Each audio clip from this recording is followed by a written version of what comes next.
फिरोजाबाद, उत्तर प्रदेश हिंदी संस्थान लखनऊ की प्रधान संपादक अमिता दुबे पहुंची फिरोजाबाद। शिकोहाबाद के पीडब्ल्यूडी के डाक बंगले में की प्रेस वार्ता। पत्रकारों को संबोधित करते हुए कहा, हिंदी संस्थान के द्वारा सिरसागंज में कल होगा पत्रकार साहित्यकार सम्मेलन। हिंदी पत्रकारिता उदंत मार्तंड अखबार के 200 वर्ष पूरे होने पर होगा पत्रकार सम्मेलन एवं पत्रकार सम्मान समारोह।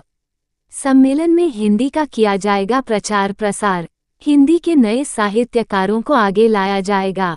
सोशल मीडिया को सराहा, कहा इससे लोगों को अच्छी जानकारी मिलती है।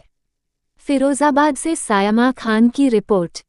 देश की साहित्यकारों की अब युवा कहाँ हैं आज के दौर का? देखिए, हमारे यहाँ हिंदी भवन, अगर कभी आपको अवसर मिले लखनऊ आने का तो अवश्य आइए।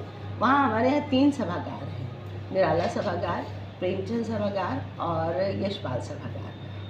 इन सभागारों को हमने अपने पूर्ववर्ती रचनाकारों के चित्रों से सुसज्जित किया हुआ है और निरंतर हम काम करते हैं इन साहित्यकारों की स्मृतियों को अक्षुण्य बनाने के लिए, संगोष्ठियाँ करने के माध्यम से, व्याख्यान मालाएँ आयोजित करने के माध्यम से, और उन सब से बढ़कर हम युवाओं को जोड़ने का भी काम करते हैं, जिसमें कि कहानी, कविता और निबंध प्रतियोगिता का आयोजन हिंदी संस्थान द्वारा प्रत्येक वर्ष किया जाता है, जिसमें प्रदेश भर के रचनाकार, युवा रचनाकार सम्मिलित होते हैं और उन्हें पुरस्कृत किया जाता है। पहला पुरस्कार 7,000 का देकर, फिर 5,000, 4,000 और 2 सांत्वना पुरस्कार देते हुए उन युवा रचनाकारों की रचनाओं को हम अपनी पत्रिका में प्रकाशित भी करते हैं।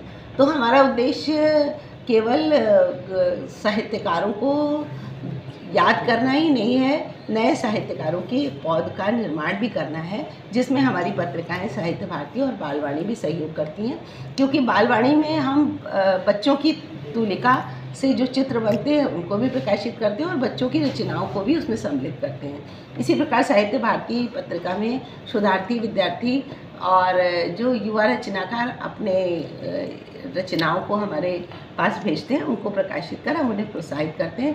कई बार उन रचनाओं को संशोधित, परिवर्तित करने की भी आवश्यकता होती है और उनको करते हुए हिंदी संस्थान इस प्रकार युवाओं को भी जोड़ता है। और मैं आपको बताना चाहती हूँ कि जब हम अपने यहाँ कोई आयोजन करते हैं, तो जैसे अभी हमने 9 तारीख को एक आयोजन किया, तो 6 रचनाकारों की स्मृति को समर्पित ये आयोजन था। उसमें आचार्य रामचंद्र शुक्ल जी को याद किया, हम लोगों ने श्याम पांडे जी को याद किया और हम लोगों ने श्याम नारायण पांडे जी को याद किया, जिनकी